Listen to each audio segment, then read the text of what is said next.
This is the acetylide ion.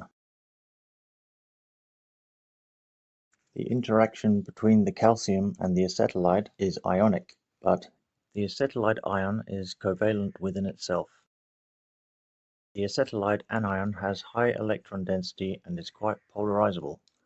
This gives the calcium-carbon bonding a degree of covalent character. Sodium chloride.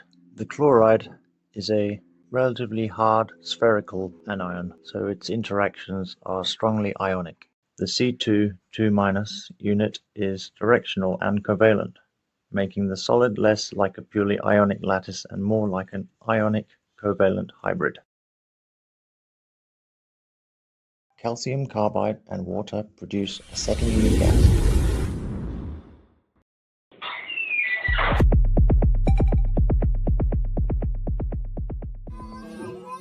Acetylene is C2H2 and oxygen is O2. Like any hydrocarbon, it burns producing carbon dioxide and water.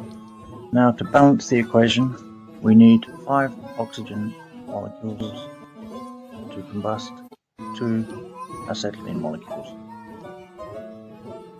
That would be a neutral flame. If you have an excess of oxygen, you have an oxidizing flame. If you have an excess of acetylene, you have a carburizing flame.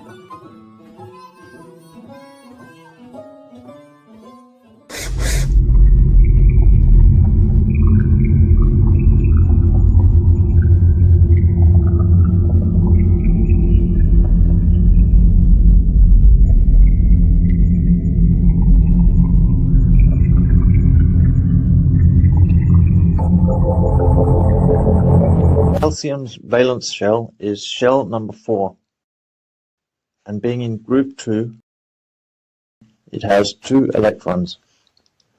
Since they are quite far from the nucleus and are shielded by 3 inner shells, those 2 electrons are loosely bound and can be removed very easily. Oxygen, having 6 valence electrons, only needs 2 in order to complete its octet.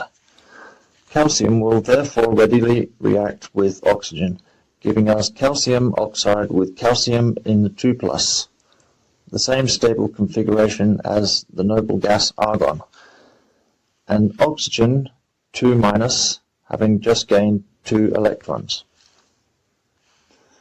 This isn't a sensible way of making calcium oxide, in my opinion. Calcium doesn't exist in nature as the metallic element, so I would choose something more abundant as a starting material. Calcium oxide can be made by the calcination of calcium carbonate above 825 degrees Celsius. Calcium carbonate encrusted, primordial object. This liberates a molecule of carbon dioxide, leaving the oxide behind. Calcium oxide is also known as quicklime. The reaction between quicklime and water is famously exothermic, with a heat release that can reach as high as 300 degrees Celsius.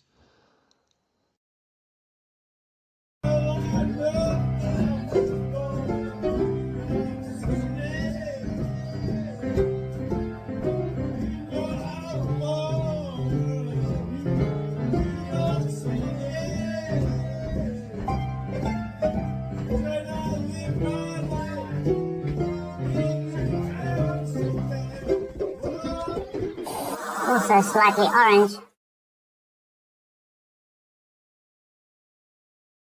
Upon evaporating, it gives us calcium hydroxide. When calcium 2+ hydrates, its high charge density gives it a strongly ordered hydration shell, reducing its overall entropy.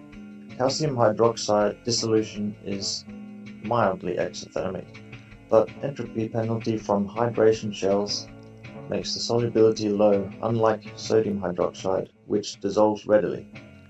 Calcium is important in building materials for strength. Calcium carbonate, when heated, becomes calcium oxide.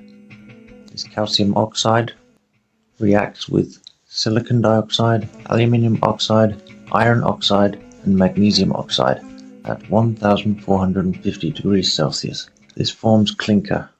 tricalcium silicate, dicalcium silicate, tricalcium aluminate, calcium aluminoferrite. Once water is added to this, the hydration process begins.